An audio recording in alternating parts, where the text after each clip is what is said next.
Hello, everybody. I'm Jesse Waters, along with Kimberly Guilfoyle, Juan Williams, Dana Perino, and Greg Gutfeld. It's 5 o'clock in New York City, and this is The Five.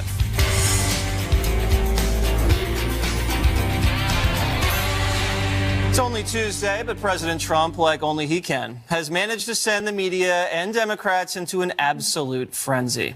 We'll get to the media's meltdown over the president in a second, but first, high drama in our nation's capital today as top Democrats abruptly cancel a spending meeting with President Trump over a tweet. Nancy Pelosi and crying Chuck Schumer backed out of the sit-down after the president signaled he was unlikely to bend to their requests.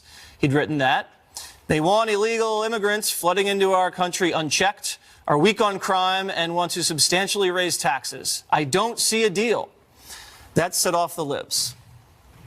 With his tweet this morning, President Trump made sure that today's meeting is nothing but a photo op. These issues are far too serious for these kinds of games. Mr. President, it's time to stop tweeting and start leading. As long as he remains a destructive force, it would be a waste of everyone's time to continue working with someone who clearly has no interest in coming to an agreement. Mr. Trump held a press conference at the White House without Chuck and Nancy and had this to say. Chuck Schumer and Nancy Pelosi did not show up for our meeting today. I'm not really that surprised. We have a lot of differences. They're weak on crime. They're weak on illegal immigration. They want the illegal folks to come pouring into our border, and a lot of problems are being caused, although we've stopped it to a large extent, as much as you can without the wall, which we're going to get. So they decided not to show up. They've been all talk, and they've been no action. And now it's even worse. Now it's not even talk. The president was on the Hill earlier to rally Senate Republicans on tax reform. The Budget Committee advanced the bill earlier, moving it closer to the full Senate for a vote perhaps later this week. So, Juan, your team just ditches the meeting. Do you think that makes the Democrats look weak or strong? I think they're very strong, but let me just ask you something. Let me ask you something. I know you came to me first because you think, oh, the Democrats are on the defensive, but let me ask you a question. I came to you first because I like you. Oh, I appreciate that, but didn't the president set this off with his tweet?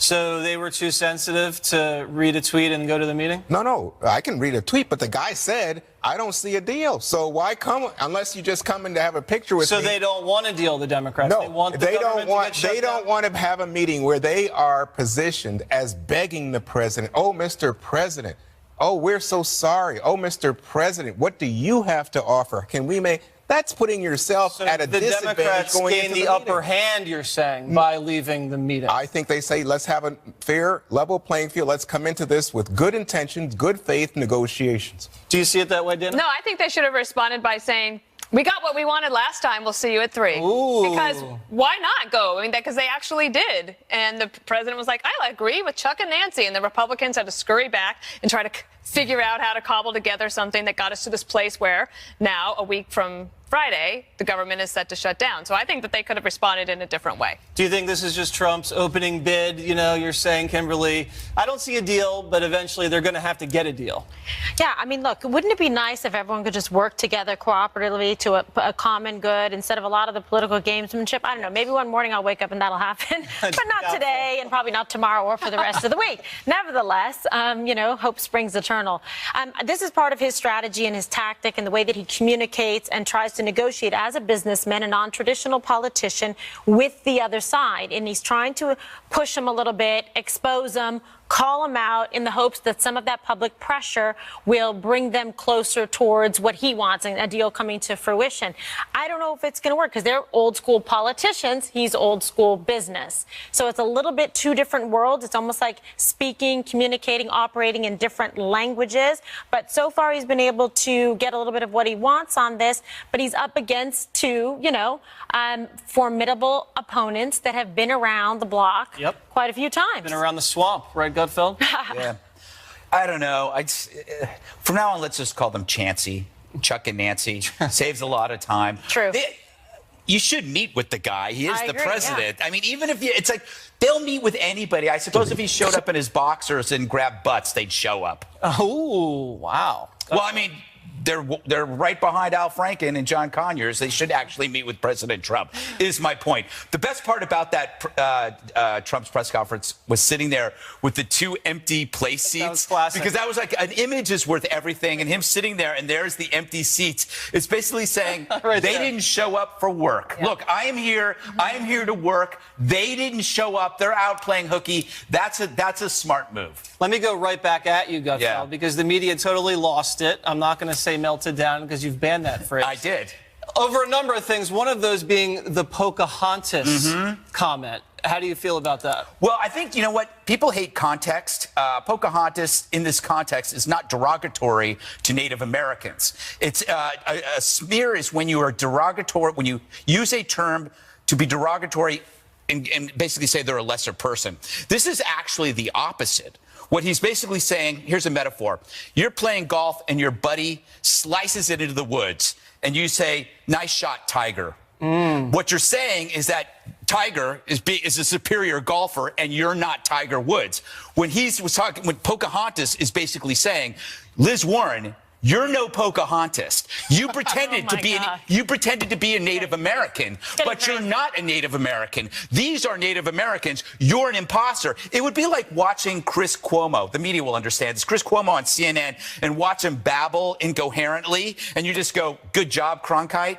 That's not an insult. That's not an insult to Cronkite. It's sarcastic. Yes, because he's revered the same way Pocahontas is. So that people, the media, they're being disingenuous by saying that this is a smear. It's actually the opposite of a smear because it's pointing out that she is nothing like the person. And to say that it's a smear, you're being actually really dishonest. It's a lie. And let's Wow, that was unbelievable. I'm going to hire you as my lawyer. because it's so true. Good am idea. spinning He's so not fast. licensed. That is not spin. I'm spinning That's so a fact. fast. That was unbelievable. Yeah, but it's because it Holy was beautifully smokes. right. No, I mean, goodness gracious. I'm amazed that you didn't just explode from the spinning. That was like a cyclotron. spin. Okay. Instead of calling it was too spin, much.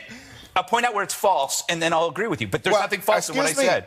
You don't think that he intended to demean her with that comment? He's actually saying that That's she's what not. I think. She's not Pocahontas, so it's not a smear. But No. I think that Demeaning her is not demeaning Native Americans. It's complimenting Native Americans by pointing out Complimenting Native because Americans. he's You're pointing out that talking- she You're is talking based her to entire career on a Navajo lie. code talkers, right? Saying, about a "She's woman fake, you're who real." claims to be Cherokee or something, about Say or Pocahontas, who's from a wholly different tribe, and you're just lumping them all in, My God. and he intends to skewer her. Yeah.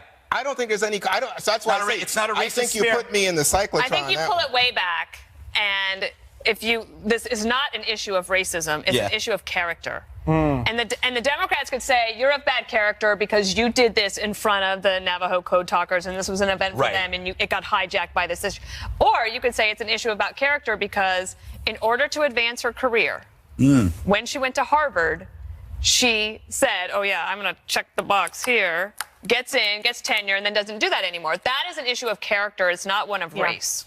Before we get to Kimberly, and we're going to have you react to it, let's hear the media panic over the Pocahontas deal. Panic. Pocahontas panic. Not only did he say that, which is considered by many a racial slur, he was standing in front of a portrait of Andrew Jackson, who signed the Indian Removal Act that basically led to the Trail of Tears and basically a death march for these people. This White House is Wile E. Coyote. Every time they have a layup, they blow themselves up. He says the most bigoted things. He says the most ignorant things. And then what makes it worse is in the end, he really has no clue that he's doing it. Just because you say you're not racist doesn't make it so. Especially if you say, do, and defend racist behavior over and over and over again. Especially if you have lost your credibility by telling countless lies, big and small. So CNN is accusing Trump of losing credibility. That's rich. I mean, What do you think? Unhappy people, Kimberly. well, I don't know. I mean, they really want to push this point. It's like they feel like they've got something here with some gravitas that they can make the case to say this is a president that lacks credibility. This is a president that's racist. But they're not. This fact does not support that premise. But nevertheless, they're sticking with it, whether it's CNN or whether it's MSNBC and Mika, et cetera. That's what they're going on. They're saying, okay, this is a president who's being disrespectful. He's being disrespectful to Native Americans. He's saying this is completely out of control and trying to tie it back and do the whole full loop to say this proves, in fact, therefore, that he doesn't have credibility and is disrespectful. I'm going to steal It's like Gutfeld's circular reasoning analogy and say, let's pretend, Juan, that I claimed I was black just to get into school. Yeah. And then you made fun of me and said, oh, yeah, Jesse Jackson over here. Right. Is Jesse Jackson a racial slur? I don't know about No, this. but I would be. Thank you. So Pocahontas isn't a racial slur either. I think you have to have some context. Only here. in Waters world. Context. this It's kind of- perfect. I That think was a you- perfect No, analogy. what- and Did you work Don on that Lemon- all day? And Don Lemon made a legitimate point. I mean, this is the guy that said, oh, there are good people on both sides in Charlottesville, right? This is the guy who goes after the NFL players with some kind of vigor that makes people think, what's going on? Makes them think, but as if they're reading, I if they see. can read his mind. Yeah, you can't read his mind, Oh, no, Juan. no, you know He what? didn't say anything racist about the NFL. No, you no, know no. it. I think Say, that no, he tell me finds. the racist thing. I think that he You finds. think, not he there's- thinks. Well, I'm about to tell you that. Okay. Okay, that he finds it just very valuable politically to attack people of color in this country, and he does so, and then says, Like, "I'm not racist." like Paul Ryan. I have What no color is problem Paul with Ryan? it." What color is Hillary Clinton? I'm What color is Marco Rubio? I'm What just color he is attacks everyone, anybody you're at saying. Fox News Right. or CNN that I he's see. attacked? And what I'm saying to you is he finds political advantage and value in making whipping boys out of people of color. And he, in this Mitch case, McConnell? In this case, I think he went after her in a way that even Indians, Navajo Indians, said was insensitive, and they considered it a slur. That's Yeah, not me. all you have to do is That's pose the people question. who are Native Americans. If you pose that question, you can get any answer you want. You know. Dana, Pelosi, bringing it back to the earlier discussion, Okay. just tweeted that Trump is guilty of verbal abuse by saying, I guess, crying Chuck, and, there's no deal. The Verbal nicknames, abuse. But this is the thing. I think that they have got to figure out a way to meet him where he is. In the gutter? Twitter? Well, sure, in the Twitter gutter or whatever. Yeah. I think that if you are not going to be able to match him with wit, and you're just going to say, well, okay, we're not going to go to the meeting, I think it's very old school thinking. And this is one of the problems I think that the Democrats has, is that they've been doing things the same way for so long, and the rest of the world, for better or worse, whatever, has moved on in different ways. There's different ways of communicating. And we showed the Chuck Schumer speech, and he has to read the entire Yes, thing, like right. a dramatic interpretation, rather than just being able to look into the camera and say, I'm not going to the meeting because you know what? What you said to me was so insulting, and I'm not going to go work with you. You want to shut down the government, Mr. President? Be my guest. Like, that's not hard to do. You don't have to read all of that, and there's no emotion Right. that is coming through, and it looks insincere. You know what's interesting? You said like Nancy and Chuck or Chancey can't meet him with wit. They could probably meet him halfway. Oh, all right. Ahead, breaking news from a whistleblower about Hillary Clinton's emails. Next.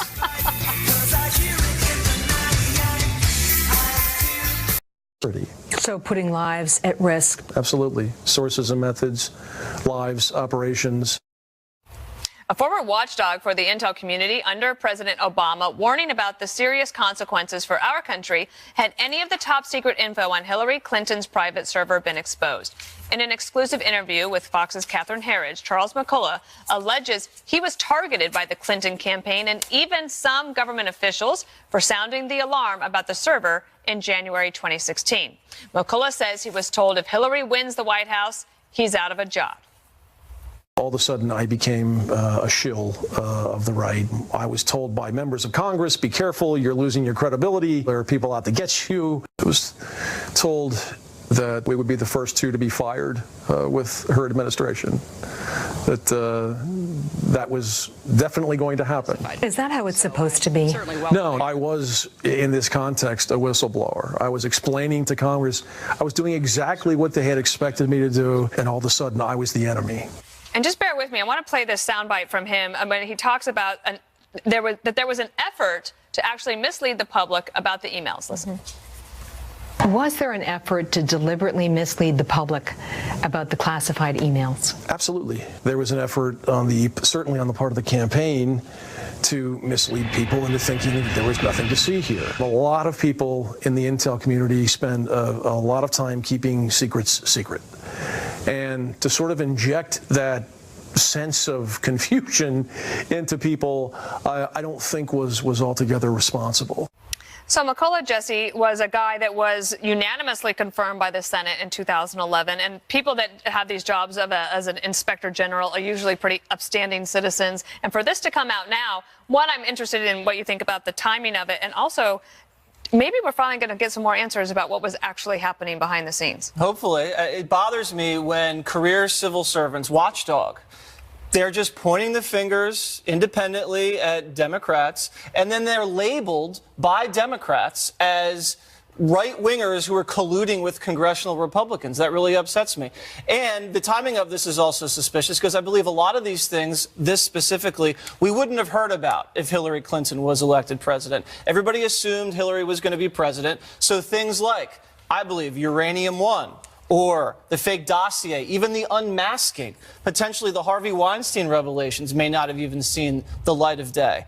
These things, and even Donna Brazil's revelations about the ringing, this stuff all came out now as Donald Trump is president.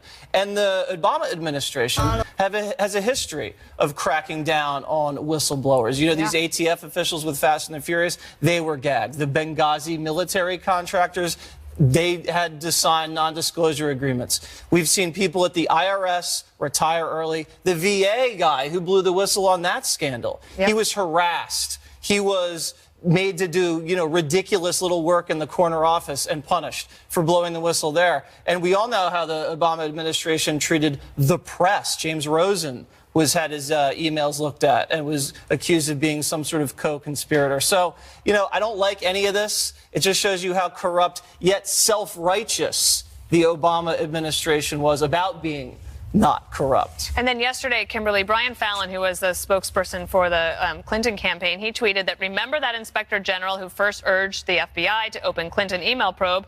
He's out of government now and gave exclusive sit-down for Tucker Carlson tonight, suggesting Clinton should be sitting in Leavenworth. Total straight shooter, that guy. So they're going to try to shoot at him from outside the tent as well. Well, of course they are, because the information that he has is very damaging. And so they're going to try and do what they can to discredit him. But he's trying to come forward and say, this is what was going on. It was totally corrupt. I was told that I would be out of a job.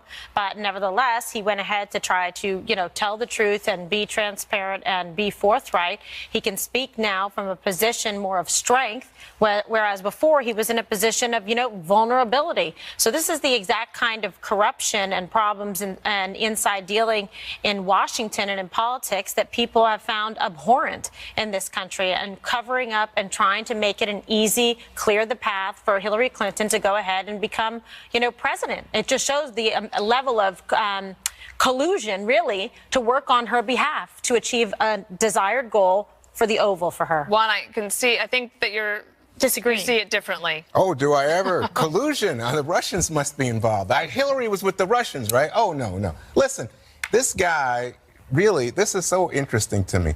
He is an Obama appointee, friend of Jim Clapper, who was the director of national intelligence, confirmed unanimously. Everybody likes him. Then he gets involved in a situation that's thoroughly political, which is the overblown attention to Hillary Clinton's emails, never leaked, never hacked, nothing to them. She is the ultimate authority as Secretary of State on what is to be classified for the Secretary of State's, from the Secretary of State's office. He comes in and says, after the fact, and essentially saying, well, I'm reviewing them now, and I see that there's something here, and it's reportedly about drones and the like, and about methods, as you heard him say in the tape, about methods and sources, that this could have been even above top secret. This is after the fact. This is his view after the fact. It's not the same view held by other people.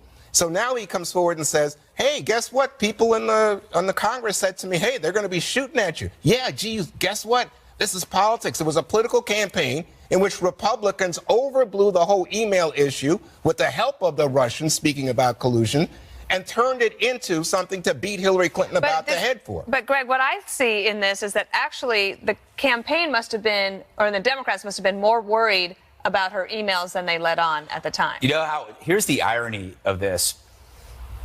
If it were anybody else, they would have been in jail, and it really would have helped the Democrats if she had been in jail. And I know that looking back at it now, looking at that time, they probably thought that was absurd. Like, she's our presumptive nominee. She's not going to jail. This is an overblown scandal. It cost them the election by thinking that way. It exposes the chief problem of the Democrats. They were in pantsuit denial. They couldn't come to grips with the fact that Hillary's incompetence, entitlement, and arrogance led them to this spot where they have an incredibly flawed candidate who broke the law. Yeah. If she had gone to jail, or if she'd been arrested or whatever, and something would have happened, you probably would have had a Biden-Bernie ticket. It would be called the grumpy old men ticket, and they probably would have won. So there you go. If you followed your heart in your mind and put her in jail, you'd have a Democrat president. And the rules. And the rules. All right, very interesting. Well, I'm sure there might be more to come on that, so stick ahead. Or stay ahead. Stick ahead's funny. Stick ahead. That sounds like very violent. Yes, there's a stick ahead. It's a caution. But please stay with us. Melania Trump fires back at Vanity Fair for publishing a, quote, shameful new report that alleges she didn't want to be the first lady. The president also piling on. Next. Stick ahead. No trouble. I'm all about that bass. President Trump always warns about fake news, and guess what? The fake news media has struck again. This time, Vanity Fair with its report that Melania Trump didn't want to be First Lady. A spokeswoman for Mrs. Trump says it's, quote, a story riddled with unnamed sources and false assertions. As a magazine tailored to women, it is shameful. The president piled on earlier in a tweet saying Melania, our great and very hard-working First Lady who truly loves what she is doing, always thought that if you run, you will win. She would tell everyone that. No doubt he will win. And I also felt I would win, or I would not have run. And country is doing great. Did I do a good job of that? It was like, you did. I still think 140 characters was his strong suit. So, Dana, what do you make of this story in Vanity Fair? I think that it is not, if you believe your own eyes and ears, if you were watching Melania Trump in the last several months, think, wow, she is a great First Lady. And Laura Bush did an interview, I think, last month saying that she thought she was exceedingly gracious and lovely. And what I see when I watch her is that we're showing pictures of here with children. I didn't know we were going to do that, but I'm glad we are, because it seems like that is when she has the most genuine, happy moments. And she brings such light into their lives, just like other First Ladies have done before her. So I wonder, I don't think that Vanity Fair made up these quotes. I think that they probably have somebody on background willing to say them. But if you're going to do this to a First Lady, you should have the guts to say it on the record, and they don't. That's the problem. So, Greg, why is Vanity Fair going out of the way to do something like this? I don't know. I would be a terrible First Lady. No, because I hate children. And I think I'm like everyone else. And I think she's, in a way, a lot like everyone else. This was a surreal experience. I think that there is an element to truth to this article, that she had some trepidation because she's a normal person. Right. And a normal person would have some hesitation knowing that you're going to be in the limelight and everything. But the story isn't about what she was. The story is about how she is. And she's kind of amazing. I mean, what kind of person, like I'm joking about being First Lady, but let's say I married, and my wife moved to Russia, and she became the leader of Russia, and I had to speak Russian before 50 million people. That's what she did here. There's like, this woman was mocked and ridiculed by feminists because she was a glamour model. Well, this glamour model stood up between 30 to 50 million American people, and in her second or third language, she spoke to them. And that is, I mean, nobody, no columnist for any glamour for Glamour or for Cosmo, any feminist blogger, you couldn't do that, and you couldn't utter one sentence to save your life. And this woman went and did it. She had no plans for this. She didn't expect this to happen, and she went ahead and did it. So it's not about who she was with her trepidation. It's what she became, and she was brave even though she was terrified. All right, Jesse, yes, she's been a phenomenal First Lady. She really excels in the position, and she's, like Dana said, wonderful when she's with the children and everything. You really see that she's enjoying it. She's a classy and a beautiful lady, and she adores her husband, and she really adores Barron.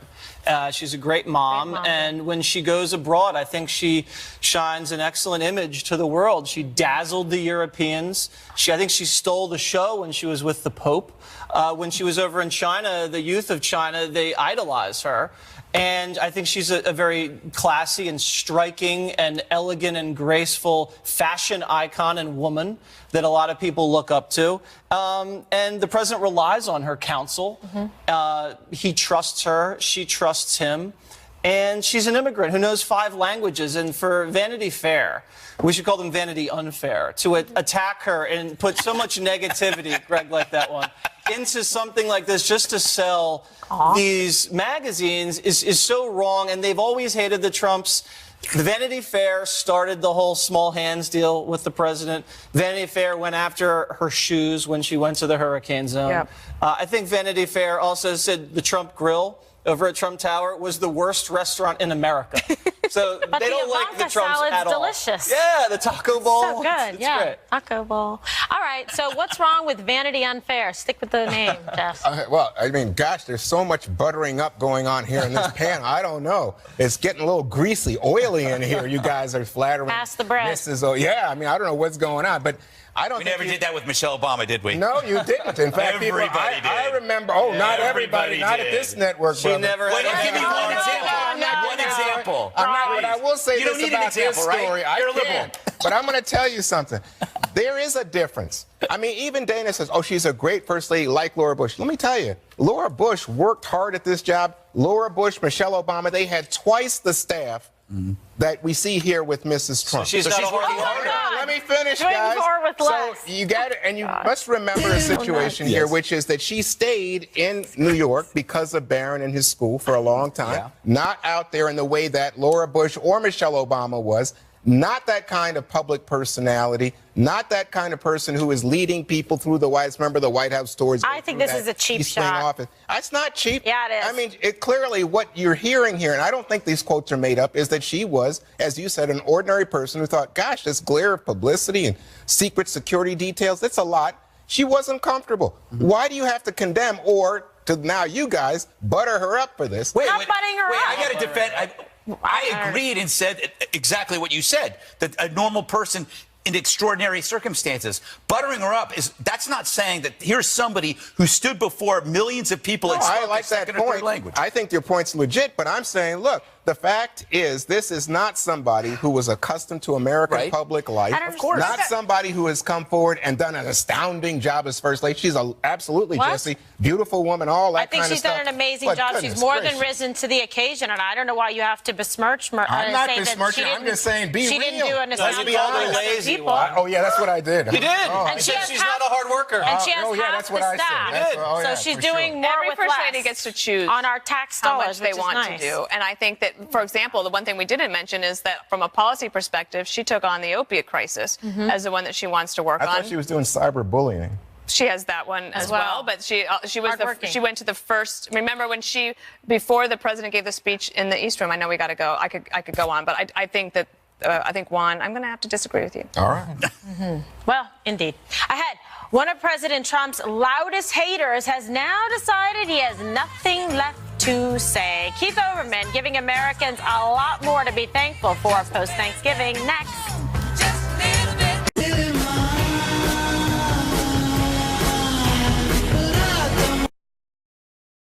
He came, he screamed, he soiled his diapers, then he left.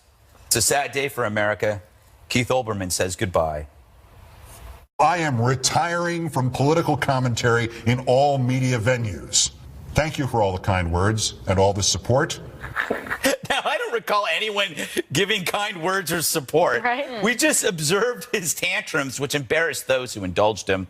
No matter, he's broken. More roadkill from the Trump reign. But we must admit, all of these casualties, from Keith to Kathy Griffin to that Will and Grace has-been, what's-her-face? Anyway, they're all self-inflicted. Trump isn't breaking them, they're breaking themselves. As they fret over the Trump apocalypse, they go home to more comfort than ever, spending more money on therapists than their grandparents spent on rent. So many people unnerved by Trump are yet oblivious to the real world problems. Meanwhile, Trump tweets that a fake news trophy be given to the network that distorts coverage of your favorite president, which he adds, in parentheses, me. And there it is in one winking joke. The reason why Olby and his ilk are so down. Trump's having fun, and they're not. The warfare is finally reversed. That one word, me, encapsulates the weapon in 2 letters, which stabs into the heart of the modern, humorless liberal. They used to have fun. Not anymore. Now they're old and frail, forced into retirement by their own bitterness. Who knew that laughter would kill the left? And so, a fond look back. Cue the somber music.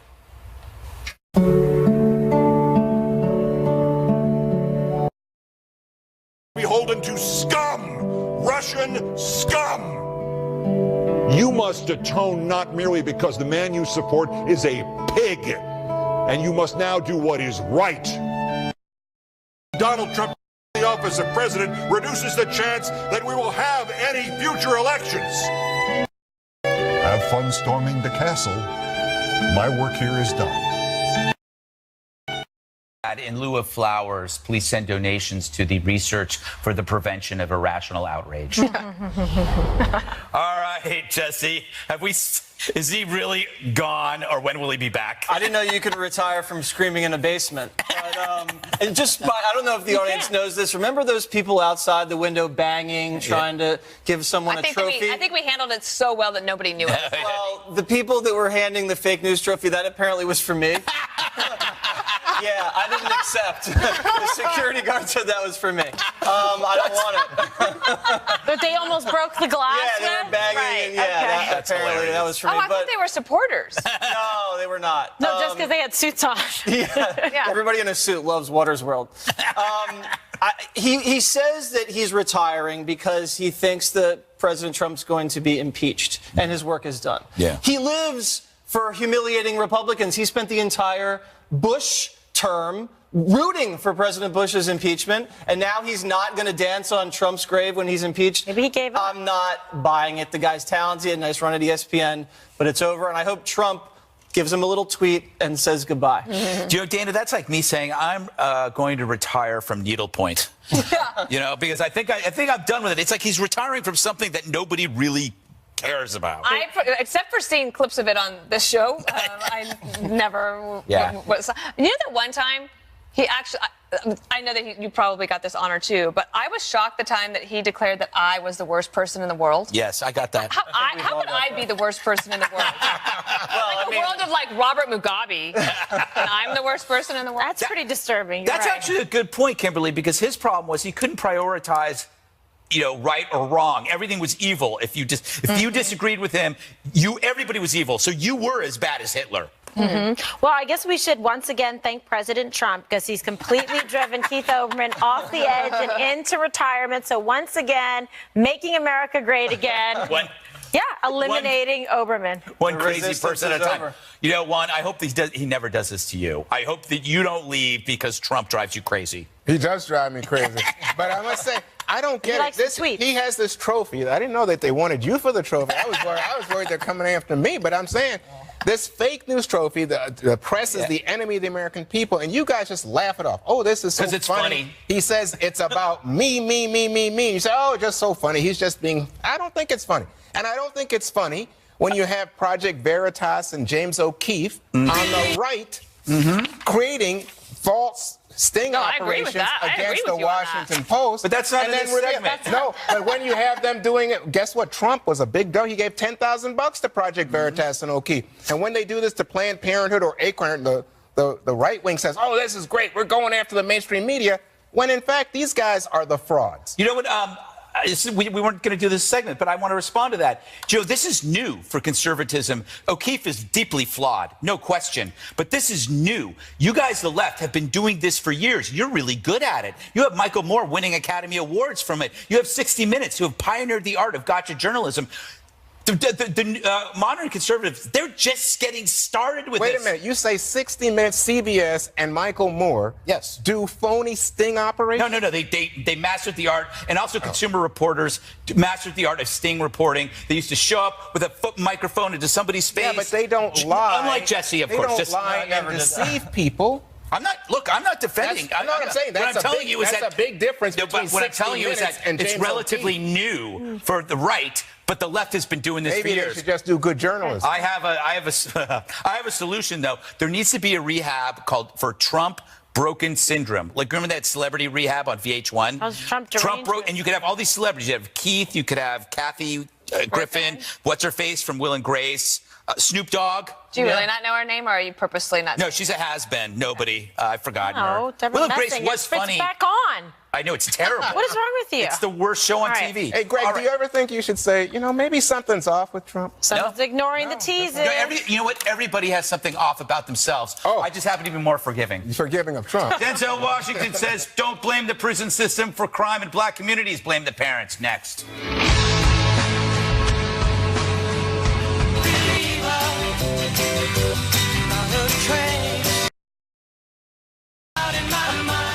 Denzel Washington's out promoting his new film and giving his perspective on how to make positive change in black communities across America. If the father's not in the home, the boy will find the father in the streets. Yeah. I saw it in my generation and every generation before me and everyone since. It starts in the home. So we have a situation here where all of a sudden conservative media said, hey, Denzel Washington, he said it, and it's true, and this is what we've been saying. What do you say, Kimberly?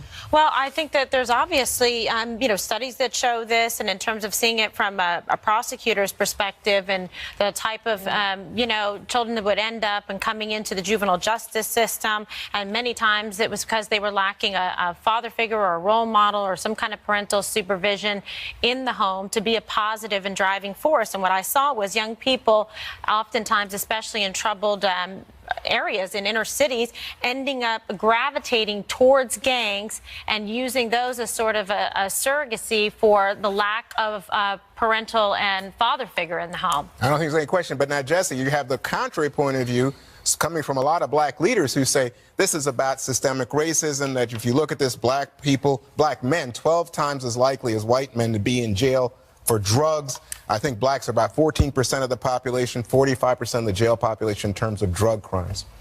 Yeah, I mean, there's definitely discrimination in the criminal justice system, but Denzel also says that if you get passed up for a role, maybe don't blame racism. Maybe you weren't good enough. So he seems very fair and balanced, and you said that the conservative media is seizing on this. Yeah. Well, perhaps Fox News is seizing on this, but I'll tell you what, the mainstream media is not seizing on this. They're not going to play it. You're not going to see it. They're not going to highlight it. So I think both sides are at work here. Now, I would say Denzel Washington could be president of the United States. Really? The way the guy talks, he's inspiring. He's authoritative. He looks great. How's his policies? I don't know what his policies are, but I think if he had some policy chops, I like the whole presentation. I think the guy's good. So, Dana? Well, I just would point out that when asked about the criminal justice system issue, he does bring that up as a problem. But there actually is good news there. I think that if everybody could just get on the same page, I think President Trump would be able to sign legislation that would reform the criminal justice system. There's bipartisan agreement on getting there. Just not with the Attorney General. Yeah, I was about to say, I think Sessions has some other point of view. In fact, Greg, I think that the numbers here are amazing. Black people in America, like 70% now of children born to single-parent families, Hispanics 53, whites 35. This could be a problem for everybody. I mean, he's right about this, but what do you do? How do you salvage lost generations, especially if you can't even discuss these matters? And it's not blacks who are upset about talking about it. It's white liberals. If you say marriage is better for families, you don't get attacked by blacks. You get attacked by white female feminists. Those are the ones that say, like, you don't need to have a family. You don't need to have a husband and a wife or a husband and husband. You don't need that. So number one, you can't talk about that. You cannot wrestle communities away from the liberal stranglehold and those regulations that they have there. So you can't have an honest dialogue around liberal failings of cities. You have to start talking about, you can no longer demonize law enforcement. You have to turn law enforcement into a career for minorities, the way it happened in New York City, in which the majority is the minority. And in order to do that, you have to start rethinking who can you hire if they have a police record. You have to start looking at the drug laws and make it easier for people to become police officers. I agree. Well, I mean, I wrote a book about this 10 years ago, and I must tell you, you do get attacked by black people as well as the white liberals. One more thing up next. I want to give a shout out to my trainer, Corey, who put me through the ringer today. There he is, and you can check him out at King Core Fit on Instagram if you guys want to, Wow, anywhere in New York City, he can go, and he designs a program specifically tailored to your fitness goals. Good. So go check him out. He's the man. And I complain a lot, so he deserves Well, he's in good a shape. lot of money. Yeah. Kimberly Guilfoyle. Okay. How long have you been working out with him? Can't you tell? It's time now for Kimberly's Royal News. No. Yes. No. Yes. Backed by popular demand, especially No by one Greg. asked. Go away, little ones. Okay, so we have some fashion and royal news, which is that Meghan Markle's jacket. See this beautiful coat, Dana? Yes, I loved it. Crashed the website of a Canadian label called Line because as soon as she appeared in it, this goes to show you, Greg, how popular she is and the royals. It was totally sold out. Designer's website crashed, so you're going to have to try and get it on back order or get a knockoff somewhere. I think it looks fabulous. I'd wear a white coat. Very nice. All right. Better than a red coat. I just want to say congratulations to Brett Baer. The National Press Foundation selected Brett as a 2017 honoree for the Saul Tayshoff Award for Excellence in Broadcast Journalism, the foundation's highest award. Wow. He joins Chris Wallace and Britt Hume from Fox, who've also received it. And me too. It's a wonderful moment for Brett, but also an even prouder moment for the news division here at Fox. Congratulations all around. You're here. Well deserved.